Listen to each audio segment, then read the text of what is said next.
The road to the ranch was long and dusty, lined with tall oak trees that bent slightly under the weight of the afternoon wind. Tom drove slowly, his old truck rattling on the uneven dirt road. He had not been here in years, not since he was a boy running barefoot through the fields while his grandpa laughed from the porch. The memories came back one by one, as if the land itself whispered them into his ears.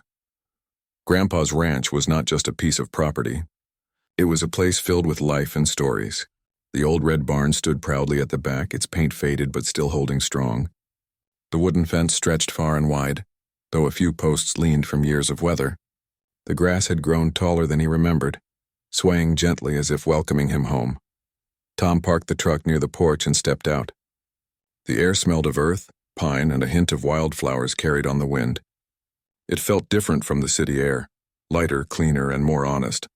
He stood still for a long moment, taking it all in. This was where his grandpa had lived most of his life. This was the place his grandpa had left for him. The house creaked as Tom opened the door. Dust rose in the golden sunlight that spilled through the windows.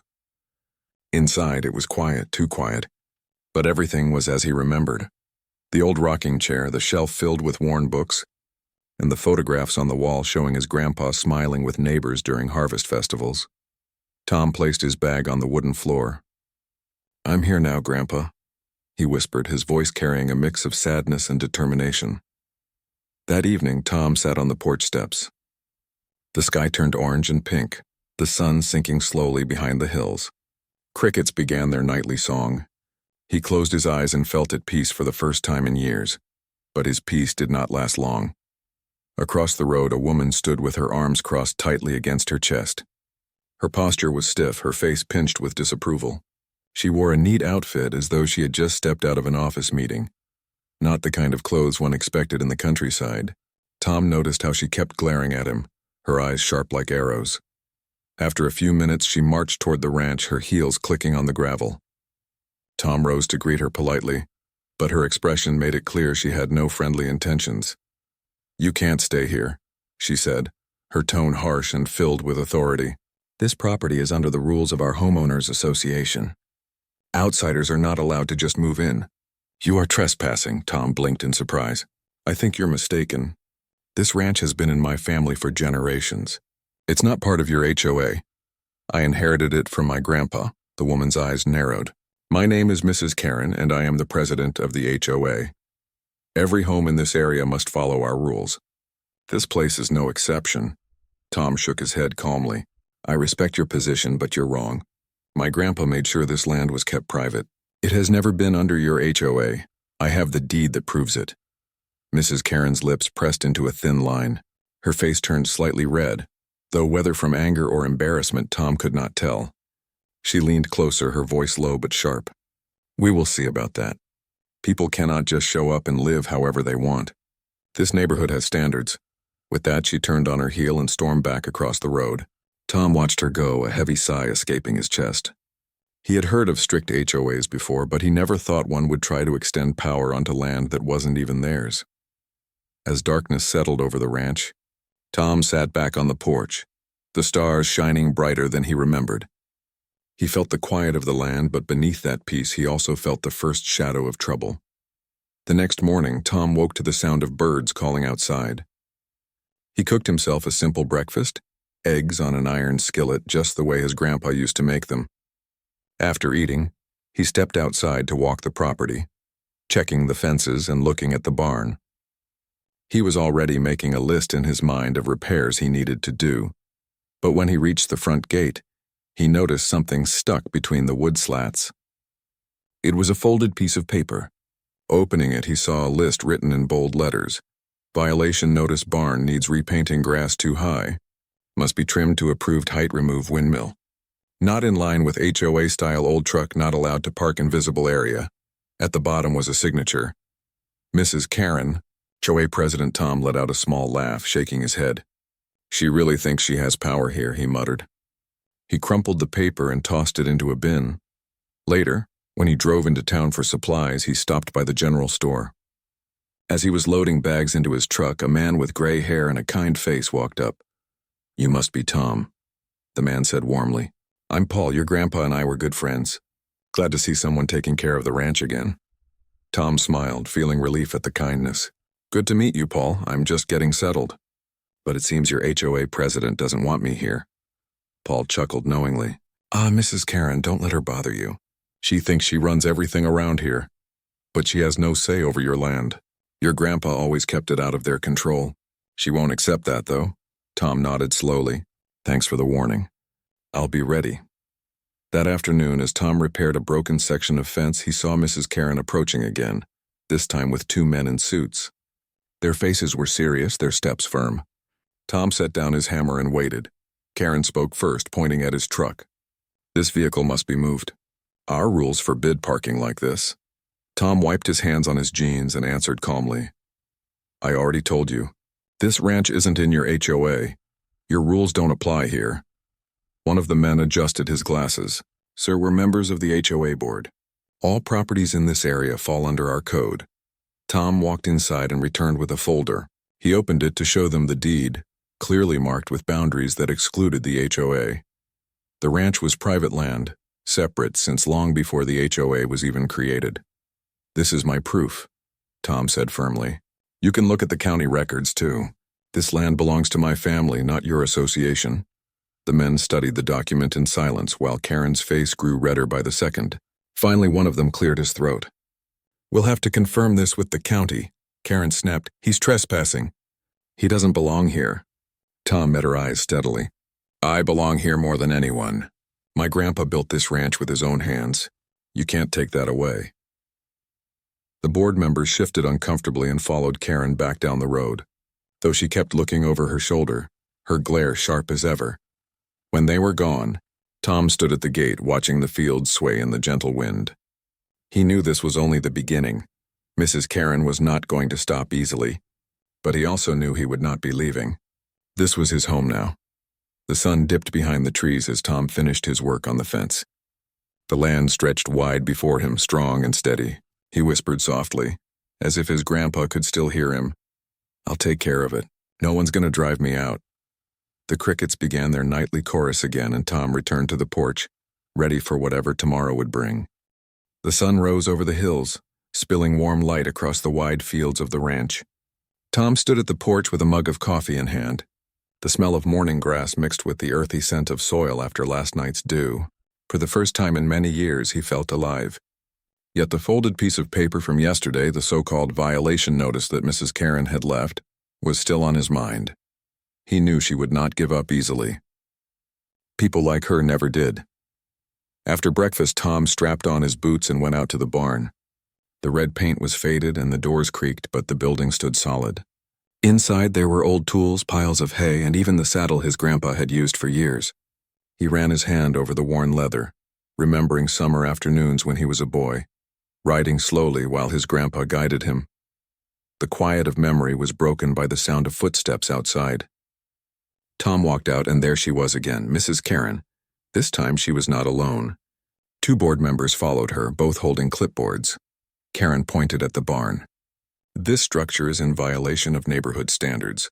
It must be repainted in approved colors or taken down. Your grass is too long. The windmill is not allowed. And your truck, well, that eyesore must go immediately. Tom took a breath, steady and calm. Mrs. Karen, I told you yesterday. This ranch is not under your HOA. Your rules don't apply here. One of the men spoke next, his tone softer than Karen's but still firm. Sir, all properties in this area fall under the association. You will need to comply. Tom walked inside, returned with his folder, and showed them the deed once more. His finger traced the lines marking the boundaries. This ranch has always been private land. My grandpa kept it that way for a reason. County records confirm it. You have no authority here. The men looked at each other. One scribbled notes on his clipboard, while the other adjusted his glasses nervously. Karen's lips tightened, her eyes blazing. You can wave your papers all you want, she snapped. But we are a community. We have standards. If you won't follow them, then you don't belong here. Tom's voice was firm now. I do belong here. This land is mine. You cannot force me into your association. Please leave. Karen opened her mouth to argue, but the two men gently tugged her away. She muttered angrily as they walked down the road. Tom watched them go, feeling both relief and frustration. This was not over. That afternoon, Tom drove into town. The general store smelled of wood and flour, its shelves stacked with supplies. As he loaded food and tools into his cart, he saw Paul, the neighbor he had met yesterday. "Tom," Paul greeted warmly. "How's your first week going?" Tom gave a small smile. "It's peaceful here, but your HOA president doesn't seem to think I should stay." Paul sighed, leaning on the counter. "That woman never quits. She's been running the HOA for years, and most folks just gave up fighting her. She wants everything perfect by her standards, even things she has no say over. But she has no right to bother you. Everyone in town knows your grandpa kept that land outside the HOA." Tom nodded. "She came this morning again with her board members. She's trying to push me around." Paul frowned. "She'll keep trying. Don't let her scare you. Your grandpa used to say the ranch teaches patience. Maybe this land chose the right person to protect it." Tom thanked Paul and returned to the ranch with supplies. His words gave Tom comfort, yet he remained cautious. That evening, as the sun dipped low, Tom heard the rumble of a car outside. He stepped to the porch and saw flashing lights. A sheriff's car pulled up at the gate. The sheriff, a tall man with calm eyes, stepped out. "Evening. Are you Tom?" "Yes, sir," Tom replied, his heart beating faster. "Something wrong?" The sheriff glanced at his notebook. "We got a call saying someone was trespassing on this land. The HOA president claims you're living here without permission." Tom went inside, retrieved the deed again, and handed it over. "This ranch belongs to me. I inherited it from my grandpa. It's not part of the HOA." The sheriff studied the papers carefully. He nodded after a moment. "Looks legal to me." "You've got every right to be here." Just then, Karen appeared from across the road, her voice sharp as a blade. "Sheriff, you don't understand. This man is breaking rules. He's ruining the look of our neighborhood. He must be removed." The sheriff sighed, turning to her. "Ma'am, I've seen the deed. This land is private. It's not under your HOA. He's not trespassing." Karen's face turned red. She pointed at Tom. "You'll regret this. You can't stay here. We'll find another way." The sheriff gave Tom a sympathetic nod, then returned to his car and drove away. Karen stormed back to her house, her steps heavy with anger. Tom stood silently at the gate, watching the taillights fade into the night. Trouble had knocked again, and it would return. He could feel it. The next morning, Tom woke early to start work on the ranch. He patched broken fence posts, cleared weeds near the barn, and carried tools in his truck bed. The rhythm of work calmed him. The land felt alive, as though it was glad to be cared for again. But when he returned to the gate, his calm shattered. A new sign had been planted in the ground. In bold letters it read, "HOA property, private access only." Beside the sign, bright orange cones blocked his driveway. Tom stared at them, his jaw tightening. Slowly he picked up the cones one by one and set them aside. Then he pulled the sign from the ground and leaned it against the fence. He could almost hear his grandpa's voice. "Don't let anyone push you off your land. Tom, stand tall." That evening, Tom sat on the porch again. The stars shone brightly, scattered across the wide sky. He thought of how peaceful it should have been here, how simple life could be. Yet Mrs. Karen had already turned it into a battlefield. Still, he was not afraid. The land was his, the papers proved it, and his heart knew it. He would not give in. Somewhere across the road, lights flickered in Karen's house. Tom imagined her pacing, plotting her next move. He whispered to himself, steady and calm, "She can try all she wants. I'm not leaving." The crickets answered in the silence, and the night wrapped around the ranch like a shield. The morning sun painted the ranch in soft gold, lighting up every blade of grass and every wooden board on the old fence. Tom rose early, as he always did now. He liked to start the day with work, the kind that kept his hands busy and his thoughts calm. The ranch was large, and there was always something to repair or clean. That day he carried tools to the barn and checked the roof. A few shingles were loose, so he climbed up with a hammer and nails. From up there he could see the neighborhood across the road. Small houses stood in neat rows, all painted in the same shades of beige and gray. The lawns were trimmed short, almost too short, and every driveway looked identical. It was the opposite of the ranch. Here the grass grew tall and wildflowers spread freely. The barn was old, the fences uneven, and the windmill spun in the wind like a stubborn survivor. Tom smiled at the thought. This land had character. It was not perfect, but it was alive. His smile faded when he spotted Mrs. Karen outside again. She stood at the edge of the road, hands on her hips, watching him like a hawk. When she realized he had noticed, she lifted her phone and began taking pictures. Tom sighed, climbed down from the roof, and went back inside. He had no doubt she was preparing another complaint. Around noon, Tom drove into town. He needed lumber and nails, so he stopped by the hardware store. As he loaded supplies into the truck, Paul walked over holding a bag of seed. "Tom," Paul greeted. "I hear Karen's been on your back again." Tom nodded. "She called the sheriff yesterday. Tried to have me thrown off the ranch. Now she's putting up fake signs and blocking my driveway." Paul frowned. "That's her way. She thrives on control. But you've got the law on your side. Everyone knows your ranch isn't part of the HOA. She just won't accept it." Tom tightened the ropes around the lumber in his truck bed. "She's determined to make me leave. But I'm not going anywhere." Paul patted his shoulder. "Good, stand your ground. Your grandpa would have done the same." The words gave Tom strength. When he returned to the ranch, he noticed something strange. His gate was open. He always closed it when he left. Driving closer, he saw muddy tire tracks leading onto his land. His heart sank. Parking the truck, he followed the tracks past the barn. They led straight to the back field where someone had driven across the grass. Deep ruts cut into the soil, ruining the smooth land. Tom clenched his fists.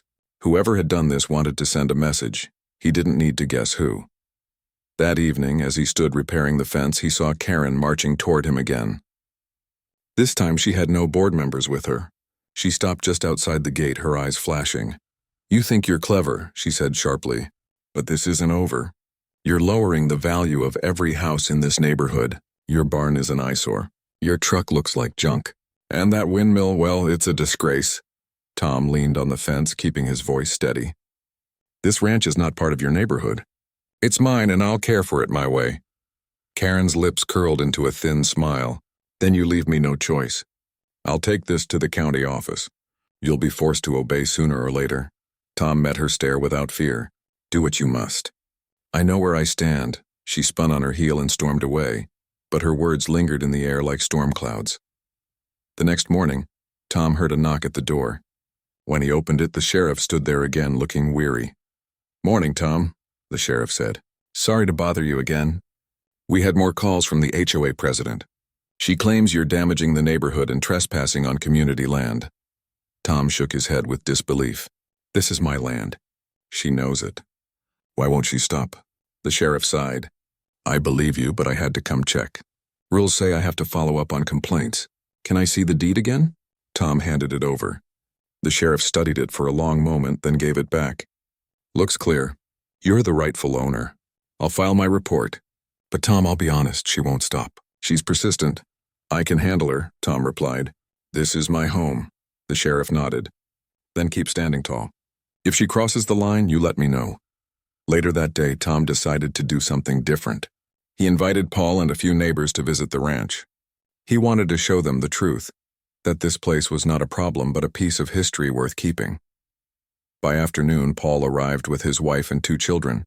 Another family came too, bringing pies. Soon the porch was filled with laughter, the smell of fresh food and the sound of kids running through the grass.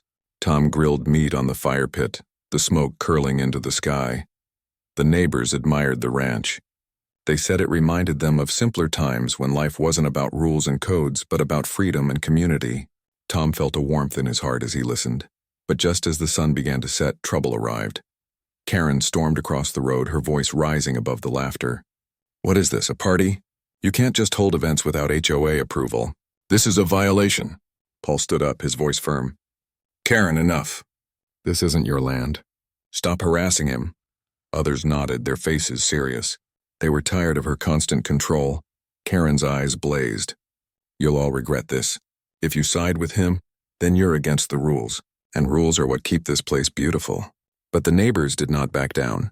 One woman said, "We're here because we're tired of your rules. Tom has done nothing wrong." Karen's mouth opened and closed, but no words came. Her face turned red and she stomped away.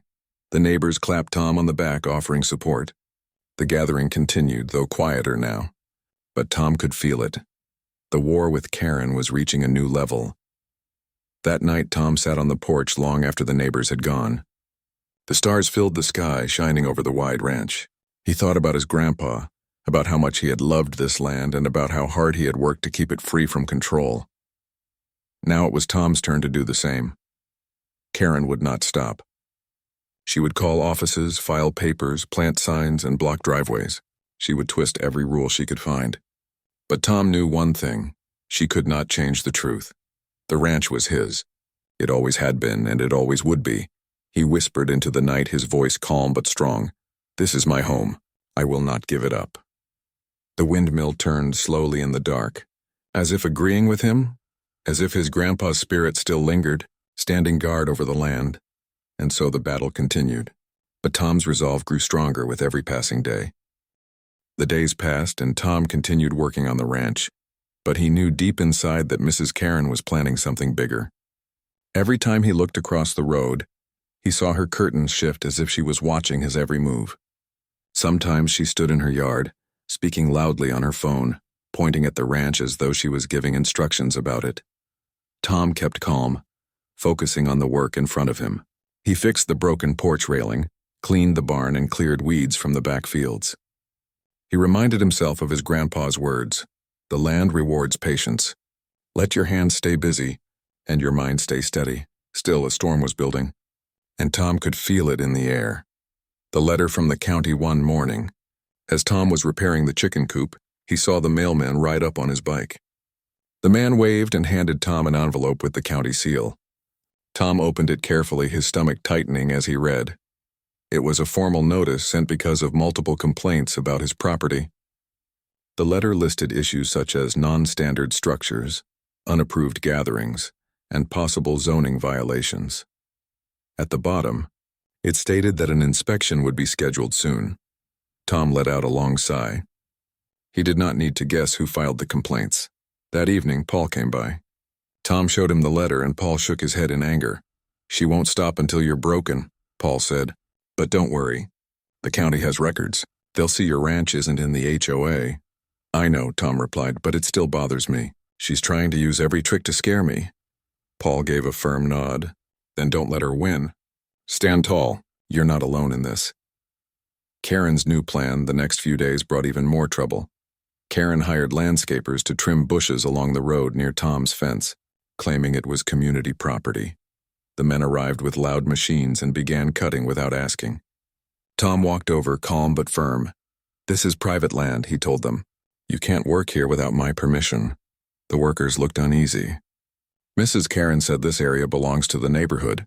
Tom shook his head and pointed to the property line markers. "This fence and everything inside it belong to me.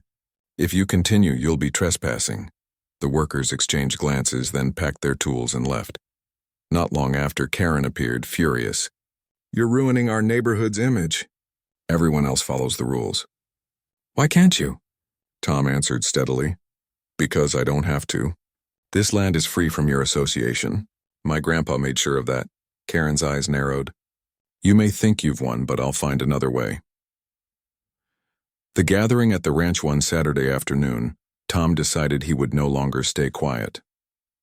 He invited Paul and other neighbors to the ranch for a simple gathering. He wanted to show them the truth, that the ranch was not a problem but a place of history and peace. By noon, families began arriving. Children ran through the fields, laughing. Women brought pies and men carried coolers. Tom lit a fire pit and grilled food, the smell drifting into the evening air. Music played softly from an old radio. The atmosphere was warm and welcoming. People admired the barn, touched the windmill, and told stories of how they remembered Tom's grandpa working this very land. Some even said the ranch reminded them of the old days before strict rules took away simple joys. But as the sun lowered, the familiar sound of angry footsteps approached. Karen stormed toward the ranch, her face red with rage. "This gathering is unauthorized," she shouted. "You can't host events without HOA approval. You're disturbing the peace." Paul stood up before Tom could reply.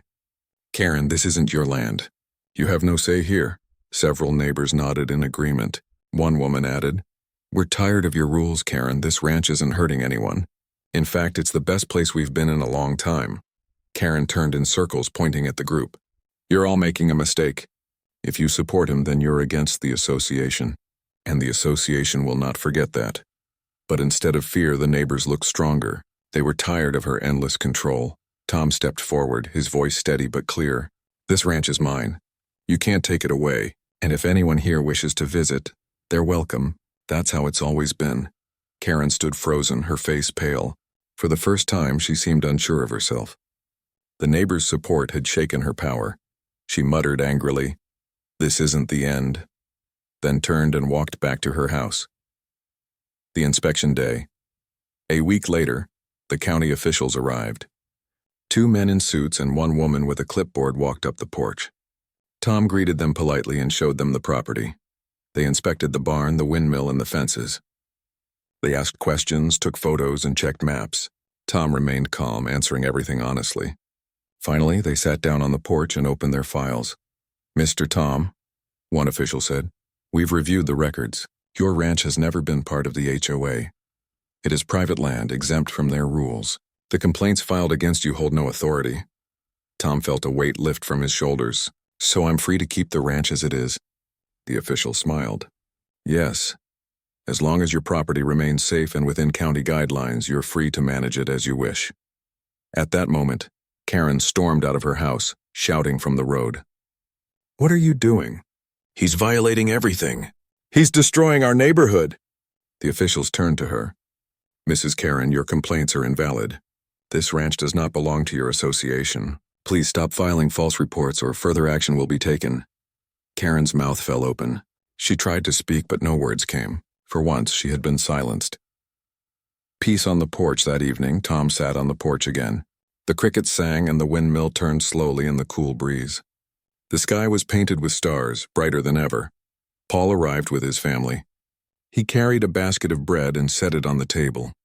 "Congratulations, Tom." The county made it clear. "She has no power here." Tom smiled. "I didn't do it alone. Thank you for standing with me." Paul shrugged. "Your grandpa was a good man. People respected him. Now they respect you." Karen may shout, but she's losing her grip. Folks are waking up. Tom looked across the fields, feeling the weight of the day fade away. He thought of his grandpa, of the battles he must have fought to keep the land free. Now it was Tom's turn, and he had stood his ground. The ranch was safe. The people supported him. Karen's control was slipping. For the first time since moving in, Tom felt true peace settle over the land. He whispered softly, "This is my home. No one can take it away." The night grew quiet, and the ranch, strong and steady, seemed to whisper back its promise of belonging. The county's decision gave Tom peace, but he knew Karen was not finished. She had spent too many years controlling the neighborhood to simply walk away. Even after being warned, Tom noticed her whispering to other neighbors, spreading rumors and sending papers that looked official but held no weight. She was determined to break him, even if it meant breaking herself. Tom, however, had learned one important lesson. Strength was not just in standing firm alone, but in letting others stand beside him. The ranch was no longer only a piece of land. It had become a symbol of freedom for everyone tired of Karen's control. Karen's desperation. One morning, Paul came rushing to the ranch holding a folded flyer. "Tom, you need to see this." Tom opened the flyer and read. It was an announcement from the HOA, signed by Karen as president, declaring a mandatory meeting for all nearby residents. The message was filled with warnings about troublemakers and dangerous gatherings. At the bottom, it stated that Karen would propose stronger enforcement against outsiders who did not follow HOA standards. Paul shook his head. "She's trying to scare everyone again, but this time we can't let her words spread without the truth." Tom looked across his land, the windmill turning in the distance. He nodded slowly. "Then I'll go to the meeting. If she wants to talk about me, I'll stand there and answer for myself." The meeting of shadows. The night of the meeting arrived. The HOA clubhouse stood at the edge of the neighborhood, its lights glowing in the dark. Cars filled the parking lot and voices buzzed with unease. Inside, Karen stood at the front, her hair perfectly styled, her hands gripping the podium. She looked at the crowd with fire in her eyes.